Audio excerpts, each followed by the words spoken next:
Mungkin tidak terlalu lama ya. Ini sekilas saja, ini gambar tokoh pendiri Wahabi. Beliau lahir 1703.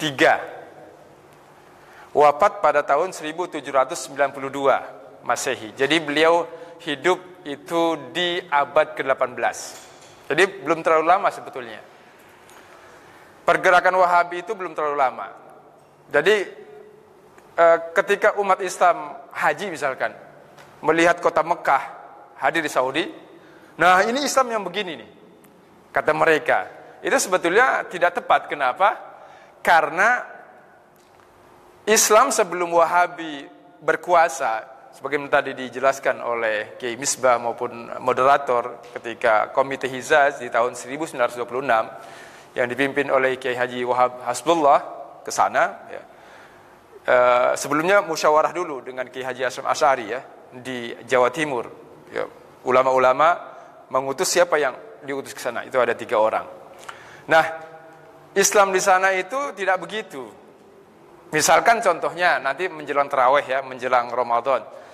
Itu di zaman mazhab Malikiyah, makanya di sini di slide yang satu lagi ya, di file yang satu, tinggal pindah saja. Itu sebenarnya mazhab saat ini sedikitnya ada 9 mazhab yang masih eksis. Ya, seperti di Oman misalkan itu ada mazhab Ibadiyah, itu mazhab negara. Dan Syiah Zaidiyah saat ini yang eksis itu ada 3. Syiah ya, jadi bukan Syiah Zaidiyah, maksudnya Syiah secara umum. Jadi ketika kita menganggap kafir Syiah, keliru kita kalau digeneralisir. Begitu juga kalau kita menganggap Wahabi semuanya kafir. Kita tidak boleh mengeneralisir. Saya punya teman S3, ya, saya kuliah di UIN Syarif Hidayatullah.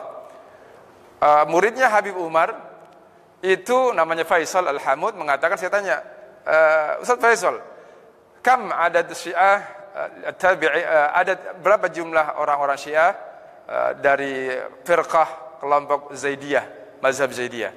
Di sana ada sekitar 10% lebih, 12%.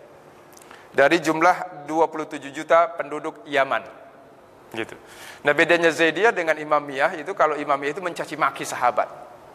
Kalau Zaidiyah itu menerima kepemimpinan Sayyidina Abu Bakar, Sayyidina Umar radhiyallahu taala anhum, termasuk Sayyidina Utsman. Kenapa? Karena Sayyidina Ali setelah 6 bulan menerima ya, kekhalifahan sahabat mulia Abu Bakar As-Siddiq. Jadi beda gitu.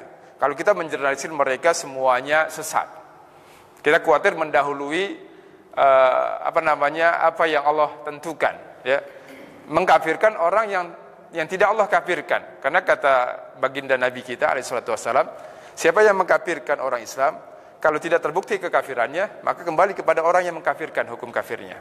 Kan bahaya. Jadi saya bukan mendukung Syiah, tidak ya. Tepat sekali apa yang tadi disampaikan oleh Kiai Misbah, bahwa Syiah Imamiyah ini memang sesat. Kenapa? Mereka mencaci maki sahabat, dan sahabat sangat kita muliakan, gitu. Cuma yang menjadi masalah kalau digeneralisir, gitu. Karena orang Syiah juga banyak yang awam, gitu. Banyak yang awam, yang hanya mengikut, gitu. Nah, itu pun tentu keliru. Mestinya mereka keluar dari ajaran Syiah. Nah, ajaran Syiah yang dipandang benar itu di Al-Azhar itu Syiah Zaidiyah. Ya, saya kuliah di Al-Azhar S1-nya. Saya 12 tahun di Mesir. Setelah S1 di Al-Azhar, saya pindah ke universitas berikutnya, yang kedua untuk S2-nya di Jami'ah Amrikiyah Maftuhah di Kairo juga. Nah, para asatidz sekalian, saya ingin menyampaikan ini. Ini buku yang saya kritik, yang dikatakan oleh Ustaz Firanda bohong. Ini buku, semua ini saya tanda ini. Ini semuanya kasus pembunuhan, penyerangan, pembunuhan, penyembelihan, pemotongan tangan, pemotongan kaki. Cuma mereka menamakan orang yang mereka bunuh sebagai musyrikun. Ternyata orang-orang musyrik sholat, merayakan maulid, ziarah kubur. Ini bukan buku abal-abal, ini yang menerbitkan, bisa diperhatikan, Darut Malik Al-Abdul Aziz, artinya rumah Raja Abdul Aziz. Ini yang menerbitkan pemerintah Saudi, gitu. Di sini dikasih kasus pembunuhan, sudah saya tulis ini. Ini juga yang menjadi salah satu judul disertasi saya. Kata Piranda nggak ada pembunuhan. Ini yang menulis siapa? Ini sezaman dengan Muhammad bin Abdul Wahab. Dan muridnya secara tidak langsung, tapi muridnya langsung Ibnu Saud. Muhammad Saud. Karena ketika itu Muhammad bin Abdul Wahab sudah jarang memberikan taklim, sudah sangat tua. Tapi beliau, penulis kitab ini, mengalami usia 12 tahun bersamaan dengan masa hidupnya Muhammad bin Abdul Wahab. Dan buku ini diakui sebagai kitab sejarah mereka. Jadi para sejarah Wahabi menjadikan buku ini sebagai buku induk, menjadi referensi. Ini yang kedua sebetulnya. Yang pertama ini. Kalau ini muridnya langsung Syekh Muhammad bin Abdul Wahab. Muridnya langsung, dan penulisan kitab sejarah ini yang nyuruh Syekh Muhammad bin Abdul Wahab. Ditulis di dalam kata pengantarnya sini bahwa penulisan kitab ini berdasarkan arahan dan permintaan. Jadi tidak bisa dibantah. Apa isinya? Pembunuhan. Cuma bahasanya memerangi. Anehnya lagi pakai bahasa gozwah. Sorry sekali. Gozwah itu kan memerangi. Orang Islam memerangi. Karena diperangi orang Islam oleh kafir musyrik Makkah, dikatakan sebagai gozwah. Mereka mengatakan sama, ini juga gozwah. Dan anehnya harta rampasannya disebut juga ghanimah. Rampasan. Jadi mereka memposisikan orang Islam yang sholat, yang haji, yang puasa sama dengan orang kafir. Boleh diperangi, boleh dirampas hartanya. Maka bukannya tidak aneh.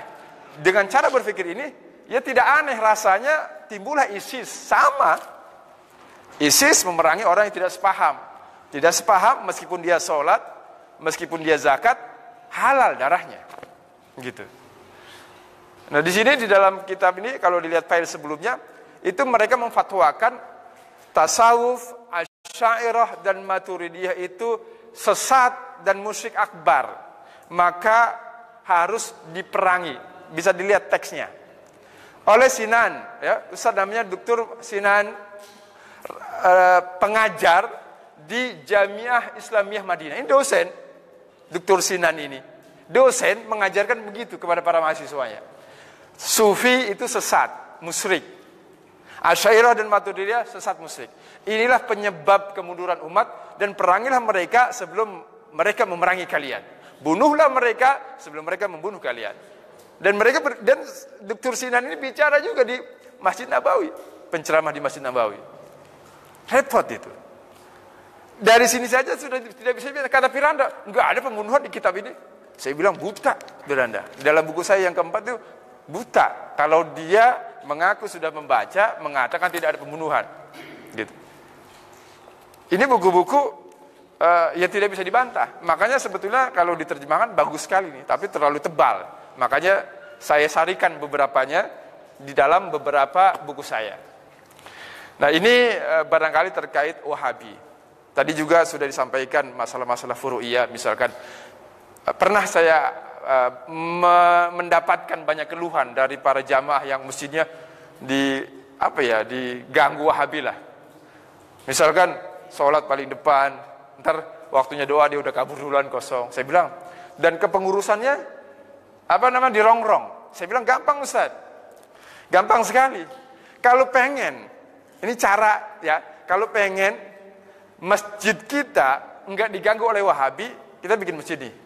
Udah, kalau ada yang meninggal, makamkan saja di depan masjid, atau di samping masjid, atau di belakang masjid. Iya, pasti bisa dipastikan Wahabi tidak akan mau sholat dan beraktivitas di masjid itu. Kenapa? Karena mereka meyakini sholat di tempat yang ada masjidnya itu adalah dilaknat. Jadi mereka memahami hadis itu tidak merujuk kepada pemahaman ulama hadis. Gitu. Padahal kalau mereka mengatakan masjid ada kuburan, maka dilaknat berdasarkan hadis la'anallahu al-yahud wan nasara ja'ala qubur anbiya'i masajida. Allah melaknat orang-orang Yahudi dan Nasrani yang telah menjadikan kuburan para nabi mereka sebagai masjid. Padahal para ulama hadis semacam Amirul Mukminin bil Ahadits Ibnu Hajar Al-Asqalani mengatakan yang dimaksud dengan masajidah ini bukan membangun masjid, tetapi masjid ini tempat sujud, disujudi, itu yang dilaknat.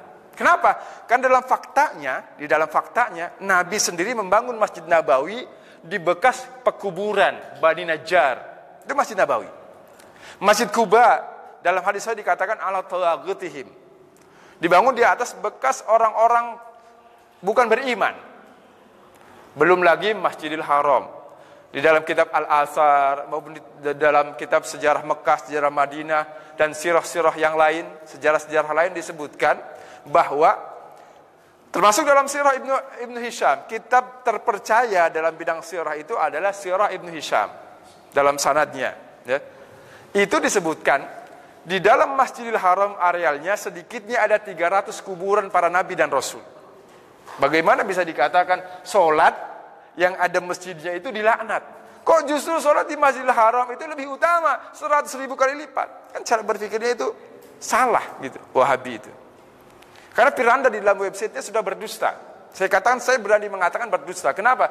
Dia mengatakan mazhab Syafi'i mengharamkan sholat di tempat yang ada kuburannya. Saya baca kitabnya, kitab Imam Nawawi Majmu' tidak mengatakan begitu.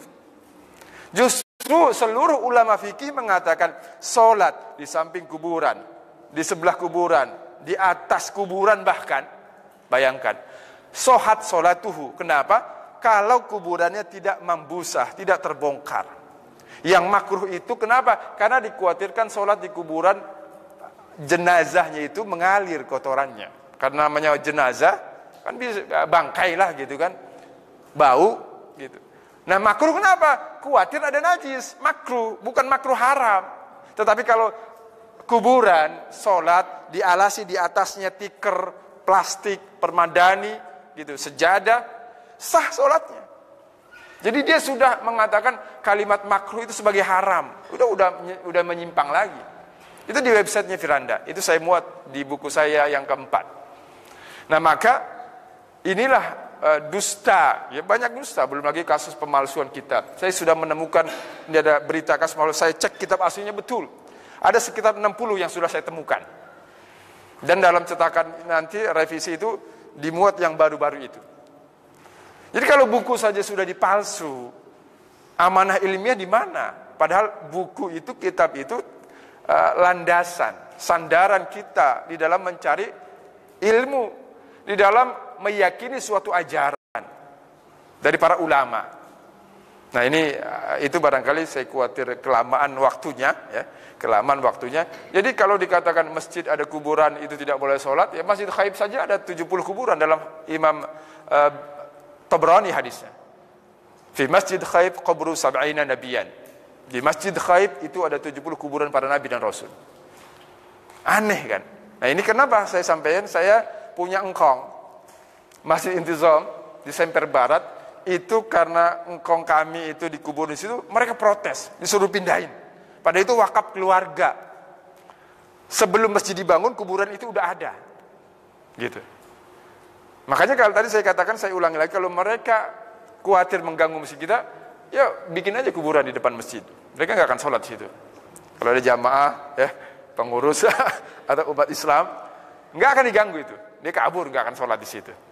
Nah inilah yang disebut dengan oleh Nabi kita alaihissalam dalam Sahih Bukhari sudah nyata. Kata Nabi kita nih, bahwa al-iman, iman itu Yamaniyah, ada di Yaman. Nabi menunjuk ke orang-orang Yaman. Ini Sahih Bukhari. Al-jafa wa ghilazil qulub, radikalisme, kekerasan hati, keprontalan, itu adanya di suku Faddadin. Di mana Faddadin itu? Inda usuli aznabil ibil Rabi'ah wa Mudar, kaum Rabi'ah dan Mudar. Di mana Rabi'ah dan Mudar? Adanya di Saudi. Itu gak bisa dibantah. Mereka suka memelintir, oh Rabi'ah dan Mudar itu kemudian pindah, ada di Irak. Padahal ketika Nabi bersabda, adanya di Saudi, gitu. Jadi aneh cara berpikir mereka. Dari hadis Sahih Bukhari ini kita bisa menangkap yang dalam teks itu disebutkan, di sana akan timbul tanduk setan. Jadi Nabi sudah jelas, ini Sahih Bukhari, bukan hadis abal-abal. Derajat hadis referensi kita Ahlussunnah wal Jamaah tertinggi setelah Al-Quran. Jadi Nabi sudah menyampaikan al-jafa wa ghilazul qulub, kebengisan dan kekerasan hati di tengah umat Islam itu adanya di suku Faddadin. Di sana akan timbul tanduk setan, gitu. Qarnus syaitan itu, qarn itu bisa tanduk, bisa abad, gitu. Jadi di sana, jadi fitnah itu akan berlanjut hingga akhir zaman, kata Rasulullah. Kullama, setiap kali timbul, quti'a. Kullama kharaja minhum quti'a. Setiap kali timbul, hatta yakhruju dajjal, hingga dajjal timbul, muncul, fi baqiyatihim, di tengah sisa mereka yang masih hidup. Artinya, mereka menjadi ansarud dajjal, menjadi pengusung, penolong dajjal. Pemahaman yang kedua, yang merongrong Islam ini ya dari mereka, dari daerah itu, dan itu akan terus berlanjut, tidak akan pernah habis, bahkan hingga dajjal muncul. Jadi memang perjuangan kita, gitu. Ini barangkali dari sisi agama. Saya mohon maaf kalau terlalu lama. Demikian yang benar datangnya dari Allah Subhanahu Wa Taala. Yang salah dari kedaifan ana al-fakir sendiri. Billahi taufiq wal hidayah wal ridha wal inayah. Wallahul muwaffiq ila aqwamit thariq. Assalamualaikum warahmatullahi wabarakatuh.